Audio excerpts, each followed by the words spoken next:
प्रियो, हम जो दूसरों को देते हैं, हम जो दूसरों को बांट देते हैं, उसे ही हम स्वर्ग में लेकर जाते हैं। कितने लोग मानते हैं इसे? आप जो प्रभु के नाम से देते हैं। मैं जब प्यासा हुआ तब तुमने मुझे पानी दिया। जब मैं भूखा था तुम रोटी दिए। जब मैं वस्त्रहीन था, ठंड से कांप रहा था, तुम मुझे वस्त्र दिए। जब मैं बंदी गृह में था, मेरी सुधि लिए। इसलिए आओ, मेरे पिता ने जो तुम्हारे लिए तैयार किया है इस अद्भुत स्वर्ग में आनंद मनाओ। इस तरह जब प्रभु ने कहा तब आत्मिक लोग कहते हैं, प्रभु हमने कब आपको वस्त्र दिया? हमने कब आपको रोटी खिलाया? हमने कब पानी पिलाया? प्रिय, परमेश्वर ने स्वर्ग में क्या स्मरण किया जानते हैं? बताइए, क्या स्मरण किया? इस धरती में प्रभु के नाम से हमने जो भी दिया है उसे ही स्वर्ग में परमेश्वर स्मरण कर रहे हैं। तब मुझे क्या समझ में आया कि What you give, what you take। आप इस धरती में जो देंगे, आप जाते हुए स्वर्ग में इसे ही ले जाएंगे। आप जिसे छिपा लेंगे वो स्वर्ग नहीं जाएगा। जिसे आप छिपा लेंगे या चुरा लेंगे वो स्वर्ग नहीं जाएगा। प्रियो, जिसे आप स्वर्ग ले जा सकते हैं वो केवल इस धरती में जो आप देते हैं वही आपके साथ स्वर्ग जाएगा। इसलिए परमेश्वर ने कहा, इस धरती में तुम अपने लिए धन इकट्ठा ना करो, स्वर्ग में अपने लिए धन इकट्ठा करो। हमें स्वर्ग में यदि धनवान होना है तो हमें क्या करना है जानते हैं? इस धरती में बांटना हमें सीखना है, देना सीखना है। ब्रदर, मेरे पास कुछ भी नहीं है देने के लिए। सही है, बस में बाजू वाले को सीट दे दीजिए। उसके लिए पैसे चाहिए क्या? बताइए। यदि कोई बोझ उठाया है, उठा नहीं पा रहा है, तो आप उठाकर उसकी मदद कीजिए। उसे क्या कहते हैं? मदद करना कहते हैं। कीजिए। आपके हृदय में देने का मन होना है, देने के लिए परमेश्वर आपको बहुत ऐसे देगा। ना भूलें, अमरूद का पेड़ क्या देता है बताइए? अमरूद का पेड़ कभी रोया क्या? मेरे पास कुछ नहीं है देने के लिए, कुछ नहीं है देने के लिए। रोया क्या? नहीं रोया। परमेश्वर जब अमरूद के पेड़ की सृष्टि किया तो मैं बहुत से लोगों को अमरूद का फल देना है, इसी उद्देश्य से उसकी सृष्टि किया। तब से मरने तक अमरूद का पेड़ क्या करता है? अपने ऋतु में फल देता ही देता रहता है। प्रिय भाई और बहनों, मैं और आप जब हम जीवित हैं तभी बहुतों के लिए आशीषदायक होना है। ना भूलें, 5 रोटी 2 मछलियां यीशु मसीह को दिए गए, इसलिए वे बहुत से लोगों के लिए आशीषदायक बन सके। उस एक लड़के के पास ही नहीं, शायद बहुत से लोगों के पास रोटियां रही होंगी, मछलियां रही होंगी, लेकिन एक लड़के ने उठकर, यीशु 5 रोटी 2 मछलियां हैं, इसे ले लो। प्रियो, जिसने दिया वे ही आशीषित हुए। फिर से स्मरण दिला रहा हूं, प्रभु के नाम से आप जो देंगे वही आप स्वर्ग ले जाएंगे। अभी मेरा प्रश्न है, स्वर्ग में हमारा कितना बैंक बैलेंस होगा? एक बार सोचें, इस धरती में आपका बैंक अकाउंट है? निश्चय होगा। उसमें कोई बैलेंस है? कहाँ है ब्रदर बैलेंस? बैलेंस नील है। हाँ, नील बैलेंस। प्रिय भाइयों और बहनों, आज मैं आपसे पूछ रहा हूं, हमारा बैंक में अकाउंट है और उसमें कुछ ना कुछ बैलेंस है। सुनिए, स्वर्ग में भी बैंक है। इस धरती में अब यीशु के नाम से जो भी करते हैं वो सभी स्वर्ग के बैंक में जमा किया जा रहा है। ना भूलें, दिन प्रतिदिन स्वर्ग का जो बैंक है उसमें बैलेंस बढ़ाने की कोशिश करेंगे। कैसे हम उस बैंक बैलेंस को बढ़ा सकते हैं? पड़ोसी की सुधि लेने के द्वारा, दूसरों से प्रेम करने के द्वारा। यूसुफ का वंश विपत्ति में था, लेकिन तुम उन पर ध्यान नहीं देते हो, इसलिए तुम पर हाय। अपने भाई बहनों पर विपत्ति पड़ने से ध्यान नहीं देते हो, हाय। सियोन में जो सुख से हैं उन पर हाय। शिमरोन में जो निश्चित होकर जी रहे हैं उन पर हाय। आज हम में बहुतों की सोच क्या है कि नौकरी मिलने से हमारा बेटा सेटल हो जाएगा। हमेशा हम यही सोचते हैं हम स्थिर हो जाएं, हमारे बच्चे स्थिर हो जाएं, हमारा परिवार स्थिर होना है। अगर परमेश्वर आपको या आपके परिवार को, आपके बेटे को, बेटी को सेटल कर दिए हैं तो परमेश्वर चाहते हैं कि आप दूसरों की भी मदद करें। इस सत्य को ना भूलें। आज हम में बहुत से लोग स्वार्थ से भरे हुए हैं। आत्मिकता में स्वार्थ है, हमारी प्रार्थना भी स्वार्थ से भरी हुई है। हम केवल हमारे लिए प्रार्थना करते हैं, दूसरों के लिए हम प्रार्थना नहीं करते हैं।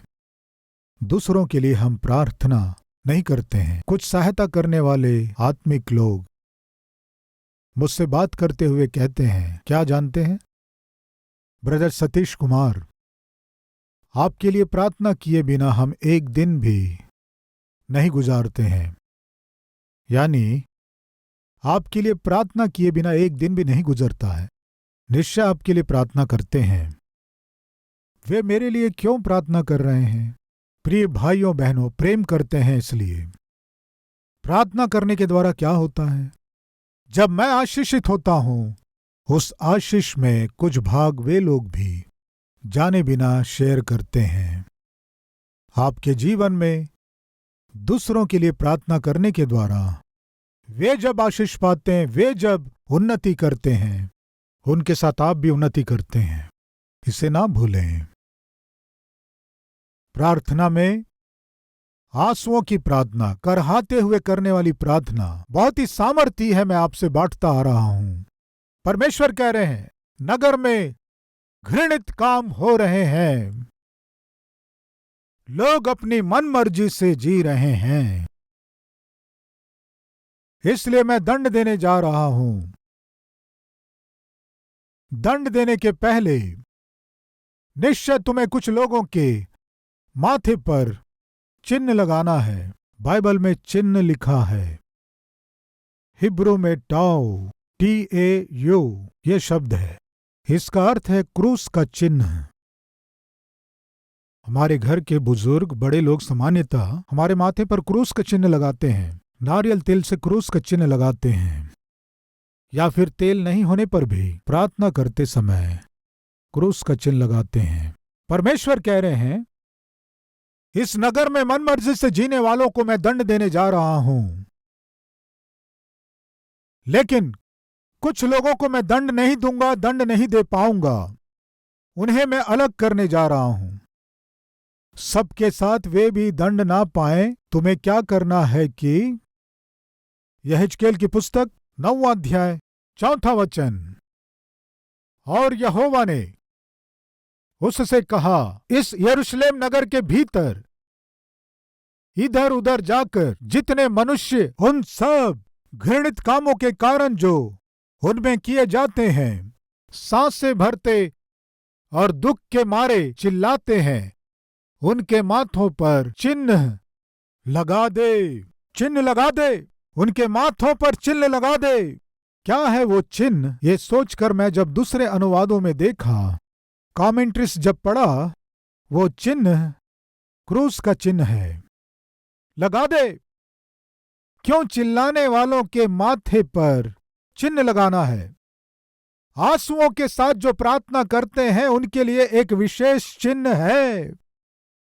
जिनके माथे में वो चिन्ह होगा, परमेश्वर उनके साथ क्या करेगा वो मैं आपसे बांट रहा हूं। आइए पढ़ेंगे। जो दुख के साथ चिल्लाते हैं उनके माथों पर चिन्ह लगा दे। इस तरह हम यहां देखते हैं, चिन्ह लगा दे, उनको आज्ञा देकर। तब उसने मेरे सुनते हुए दूसरे से कहा, नगर में उनके पीछे पीछे चलकर मारते जाओ, किसी पर दया ना करना और ना कोमलता से काम करना। बूढ़े, युवा, कुंवारी, बाल बच्चे, स्त्रियां सबको मारकर नष्ट करो। परंतु जिस किसी मनुष्य के माथे पर वह चिन्ह हो उसके निकट न जाना, जिसके माथे पर वह चिन्ह हो उसे न छूना। कौन सा चिन्ह, किसके माथे पर लगाना है यह चिन्ह? जो आंसुओं की प्रार्थना कर रहे हैं उनके माथे पर एक विशेष चिन्ह प्रभु दे रहे हैं। कह रहे हैं उनके निकट ना जाना, उन्हें छूने की अनुमति नहीं है। क्यों जानते हैं? वे मेरे मन के लोग हैं। प्रियो, जब यीशु मसीह यरूशलेम के नगर में आए, उस नगर के बाहर खड़े होकर रोए। प्रियो, हे यरूशलेम, हे यरूशलेम, कितनी ही बार मैंने चाहा कि जैसे मुर्गी अपने बच्चों को अपने पंखों तले छिपा लेती है, वैसे ही मैं तुम्हें छिपाने की कोशिश किया, लेकिन फिर भी तुम मेरी नहीं सुनी, उद्धार नहीं पाए। इस तरह यीशु यरूशलेम को देखकर, यानी जो अधीन नहीं हुई यरूशलेम की प्रजा को देखकर वे रोए। आप में यीशु का मन होगा तो, आप सच में उद्धार पाए हैं तो आपके हृदय में बदलाव आएगा। परमेश्वर का आत्मा आप में निवास करता है तो वो हृदय कोमल होगा, वो कठोर बिल्कुल नहीं होगा, वो आंसू बहाने वाला हृदय होगा। प्रिय, हम सामान्यतः कब रोते हैं? जब दुख पहुंचता है तब रोते हैं। बच्चे एग्जाम दिए, बेटा या बेटी एग्जाम में फेल हो गए, मां क्या करती है? रोती है। क्यों रोती है? मेरा बेटा फेल हो गया, बेटी फेल हो गई, ये उसे दुख पहुंचाता है। बच्चे फेल हो जाने से मां रोती है, बच्चों का विवाह नहीं हो पाने से मां रोती है। बेटा यदि अपनी नौकरी के लिए बहुत कोशिश करता है, फिर भी उसे नौकरी नहीं मिल पाने से उसके कारण माता पिता रोते हैं। लेकिन विचित्र बात यह है कि वही बेटा उद्धार ना पाकर, वही बेटी उद्धार ना पाकर, परमेश्वर की उपस्थिति में ना जाकर मन मर्जी से जीने से रोने वाले माता पिता आज कहां हैं? मैं पूछता हूं, कौन बचाए जाएंगे? दंड से कौन बचाए जाएंगे? बताइए कौन है? बताइए। पास्टर जी, आप कह रहे हैं जो आंसुओं के साथ प्रार्थना करते हैं वे ही बचाए जाएंगे। मुझे तो अभी से डर लग रहा है, क्योंकि आंसुओं के साथ प्रार्थना करके बहुत साल बीत गए हैं। प्रियो, यदि यह आपके जीवन में सत्य है तो आज से आप कोशिश करें। अपने भाई के लिए, बहन के लिए, नाश हो रहे आपके माता पिता के लिए मैं फिर से कह रहा हूं, मेरे पिता उद्धार नहीं पाए थे। वे सांसारिक रीति से जीते थे।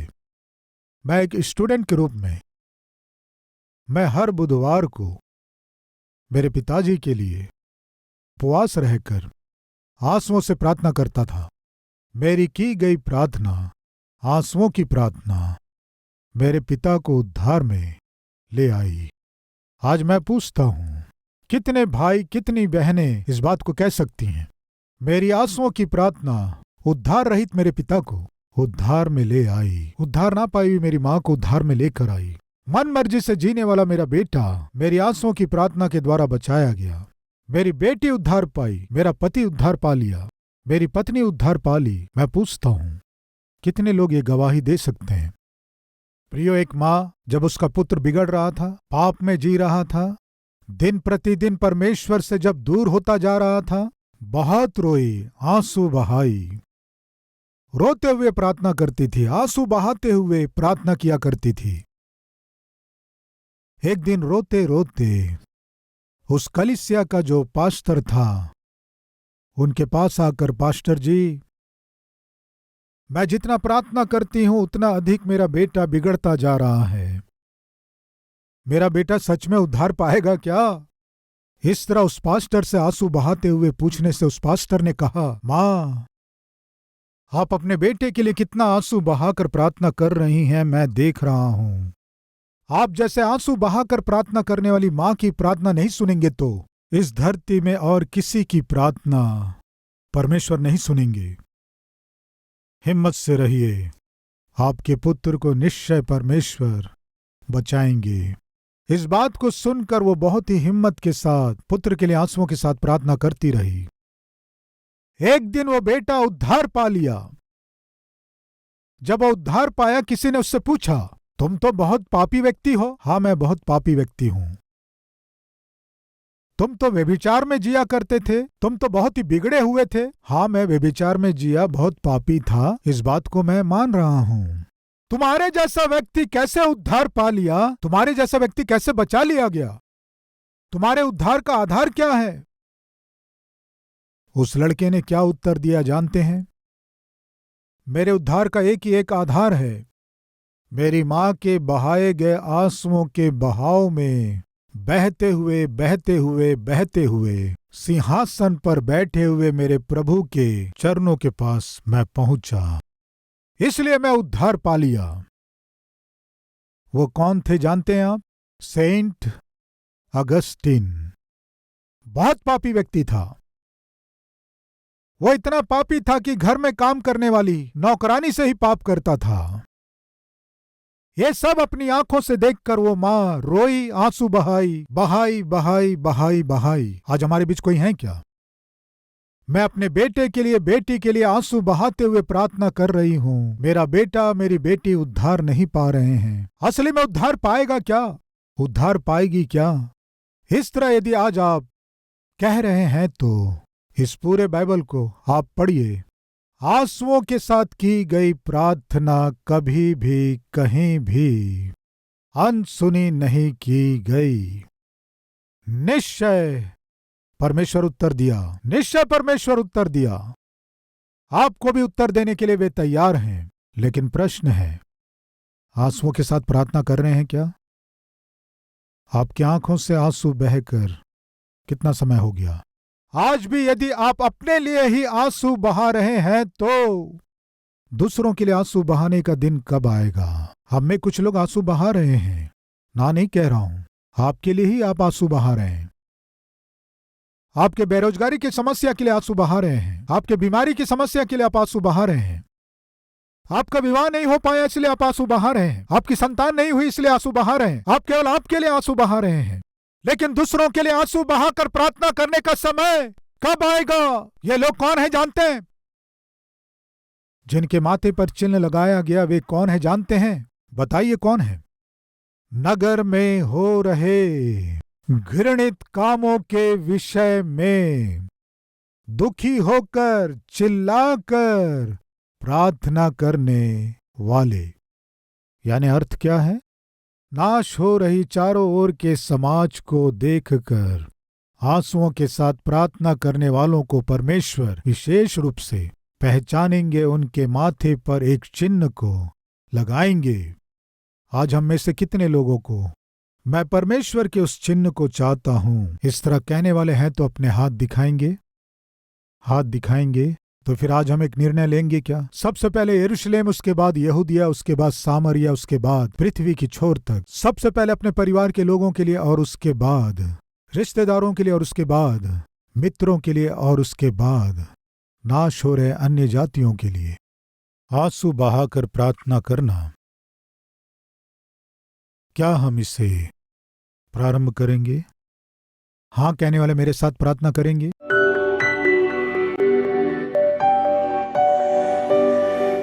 पवित्र प्रभु जी, जब आप यरूशलेम को देखे आप रोए प्रभु। जब हम नाश होते हुए लोगों को देखें तब हम रोएं। हमें ऐसा मन दीजिए पिता, आंसुओं के साथ प्रार्थना कर सकें ऐसा मन हमें दीजिए। हमारे चारों ओर पाप बढ़ता जा रहा है, वो पाप लोगों के अंदर घुसकर उन्हें नाश कर रहा है। पिता, वेदना के साथ हमारी आंखें आंसुओं से भर जाए, सहायता कीजिए। यिर्मयाह कहता है, मेरी आंखें आंसुओं का सोता होती, सिय्योन में जो सुख से हैं उन पर हाय। शिमरोन में पर्वतों के ऊपर सुख समृद्धि का अनुभव करते हुए नाश हो रहे यूसुफ के वंश पर ध्यान ना देने वालों पर हाय। पिता, आपकी उपस्थिति में हम प्रार्थना कर रहे हैं। नाश हो रहे परिवार के लोगों के लिए, रिश्तेदारों के लिए, बच्चों के लिए, पति और पत्नी के लिए आंसुओं के साथ हम प्रार्थना कर सके, हम पर अनुग्रह कीजिए। आज हमारे बीच बच्चे नाश हो रहे हैं, लेकिन आंसू बहाने वाले माता पिता नहीं हैं। परिवार के लोग नाश हो रहे हैं तो ध्यान ना देने वाले, जिम्मेदारी के बिना निश्चिंत रहने वाले बहुत से लोग हैं। पिता, आपका मन हमें भी दीजिए पिता। आंसू बहाते हुए आहें भरकर समझ से परे, जिस रीति से आप प्रार्थना किए वही मन हमें भी दीजिए पिता। मुझे दीजिए पिता, निस्वार्थ जीवन हमें दीजिए पिता। मैं ठीक हूं तो काफी है, ऐसे स्वार्थी जीवन से हमें छुड़ाइए पिता। ये सामर्थी वचन हर एक के हृदय में बोए जाकर फलवंत हो सके, सहायता कीजिए। यीशु मसीह के नाम से मांगते हैं पिता, आमीन। प्रियो, इस संदेश के द्वारा आप आशीष पाएं तो और भी लोगों को शेयर कीजिए, लाइक कीजिए और एक कमेंट कीजिए। कल फिर से इसी समय मॉर्निंग डिवोशन में मिलेंगे। शलोम।